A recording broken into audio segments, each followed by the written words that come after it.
Primarily associated with Qabalah, the flaming or fiery sword symbolizes the power of divine knowledge, enlightenment, and spiritual transformation. Also called the lighting flash or the flash of light of creation, the symbol conveys profound spiritual and philosophical truths. According to page 24 of Dion Fortune's Mystical Qabalah, the lighting flash depicts the successive divine emanations forming the creative evolution. It complements the paths displaying the stages of cosmic realization unfolding in human consciousness. The flaming sword also represents the way of return Western magicians follow to unite with divinity, i.e. the transformative journey to pursue insights into the nature of reality and one's own existence. Before proceeding with that, consider subscribing to my channel and newsletter. Check my books such as my products on Gumroad and Etsy. Also, feel free to support me using the provided in the description links. By supporting me, you also help my work, keeping me improving and growing as a creator. Crystallization. The flaming sword conveys the process from unmanifest to manifest. Starting with Keter, crystallizing from the wells of negative existence, this concludes in Malkut, the physical universe. It is a process of overflowing as each sephira overflows into the next, etc. The crystallization, and therefore the flaming sword, moves from Keter to Chokmah and then forms Bina at an equal distance from Keter. When recognizing this, ancient Kabbalists regarded Keter as the first swirlings. They also viewed it as alchemist's primum mobile, such as the commencement of whirlings, and the reason is that the Sephiroth are actually whirlings. Reflection. This process establishes three triads or triangles reflecting each other. Besides supernal, the first triad is regarded as celestial or logoic, the second is moral, and the third is called astral or magical. While more on that can be found in my video on the triangles, it is noteworthy that Kabbalistic wisdom views divinity as the ultimate unity beyond duality. So, although this first triangle has three spheres, 2 and 3 Chokmah and Bina are basically attributes and reflections of one, Keter. Symbolizing the highest divinity, the supernal triad operates as one unit and is often likened to Tao and Yin and Yang. It is also where the Serpent of Wisdom, Nekushtan or Nechushtan, developed out of the primordial egg, but more on that by the end of the video. The Foe. The first trinity is separated from all other Sephiroth by the abyss, not possible to cross by ordinary human consciousness, and Fortune says, here are the roots of existence hidden for our eyes. Traditionally, the flaming sword associates with Eve and Adam and the Garden of Eden. It is placed by Elohim at the Eden Garden's entrance after the fall. As depicted in Regardis the Golden Dawn, that is above Yod-Heh Vav-Heh, the Tetragrammaton, and besides intellect, the sword is also associated with division and separation. While Yod-Heh Vav-Heh isolates the supernals from the disorder and chaos initiated by Leviathan, the sword also represents the boundary between the divine and the mundane realms, the macro and micro prosopos. Comment. Considering that ordering, in my humble opinion, the picture suggests that one can only elevate through the flaming sword after becoming suitable by dealing with Yod-Heh Vav-Heh and reconciling the elements. Let me know if you agree. Challenges and obstacles. The flaming sword is often represented as a mighty transformative force guiding the higher levels of being, and this includes obstacles and ordeals the seeker faces on their journey.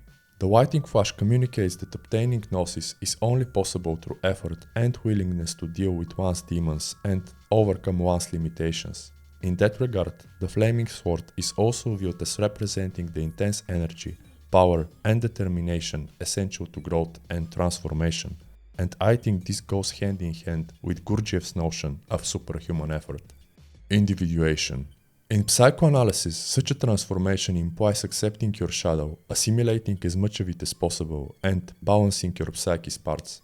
This brings the capital letter self, which in magic and Rosicrucianism is referred to as higher genius, higher self, and holy guardian angel. Zigzag. Something apparent is the flashing light's direction. Its zigzag motion indicates Sephiroth's successive development from side to side. Fortune notes that this is superior representation to placing them underneath each other in a straight line, and one reason is that it depicts divine emanations' differences in nature.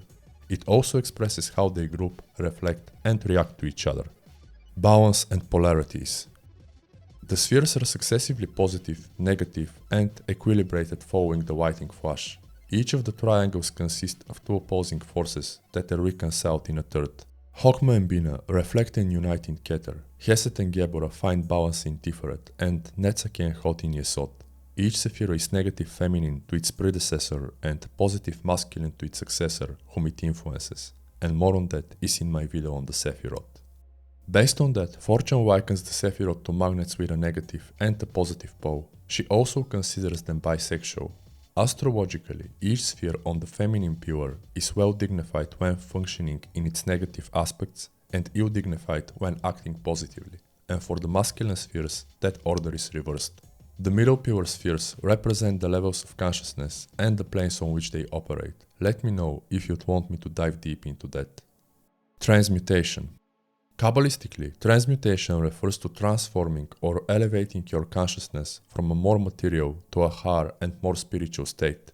Transmutation on the Tree of Life deals with two diagrams encompassing the Sephiroth. The first is the three pillars, which I address in a separate post. The second is the lighting flash. And the key to remember is that with the pillars, the force remains of the same type but on a higher or lower arc, whereas with the lighting flash, the energy changes. The Serpent. In some diagrams, the lighting flash is replaced or coexists with a peculiar snake biting its tail.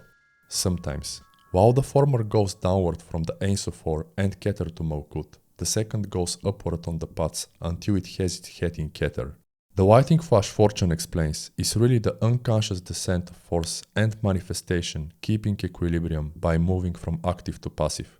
The Serpent, on the other hand, is the dawn of objective consciousness, symbolizing initiation. The lighting flash is the actual symbol of wisdom and initiation. It also symbolizes the initiates being ahead of their time and taking the race where it has never been. As an example, Dion Fortune explains it is now customary for the average person to do what only initiates could previously. Comment. In my humble opinion, one example is magic and information being accessible to all and having a new occult renaissance thanks to the internet. Let me know if you agree. Also consider how Fortune and people like Robert Anton Wilson use words like initiates, Freemasons and Illuminati. Feel free to share your thoughts on that too. 777. The lighting flash also associates with the number 777. Besides visual resemblance, that's because of the paths on the tree it occupies. Aleph, Dalet, Tet, Gimel, Lamet, Nun, Pe, Resh and Taf. While adding the numbers of the cards attached to each gives 93, Telima, summing up the letter's numerical value equals 777. The lighting flash also depicts the fool's journey and, as some scholars call it, Zero's division into the complexity of things. Crowley suggests getting 777 by adding 418 to 359, and the reason is that in Gematria, spirit is 359, whereas the temple, which is the physical body, time and space, is 418. In Gematria, 418 is also Abrahadabra, the word of the Aeon of Horus. On the other hand, the Serpent is associated with 666, the number of the beast, the human being who is a fallen god striving to ascend to their true nature. Horus's secret name. Spelled in Hebrew, Horus's secret name is Shin, Tet and Nun. Shin is 300, Tet is 9 and Nun is 50. Enumerating to 359, this reads Satan. One of the three mother letters, Shin, corresponds to the far element associated with Horus and his Aeon, also with spirit and the reconciliation of Yod-Hei Vav-Hei, turning it into the pentagrammaton Yeheshua. The Toltec Aeon card and the standard judgment card correlate to Shin 300, which when added to 418 gives 718 or 359 multiplied by 2. Spirit descending into matter. Given all covered regarding 418 and 359, the lighting flash means divine consciousness incarnating in a human being, and this reminds me of the inverted pentagram as a symbol of spirit descending into matter, but that's just my opinion. Let me know what yours is, such as your thoughts on this video. Otherwise, like this video if you enjoyed it, subscribe to the channel and my newsletter for more content. Consider my digital products, music and books. Support me with either of the links in the description and I'll see you in the next one.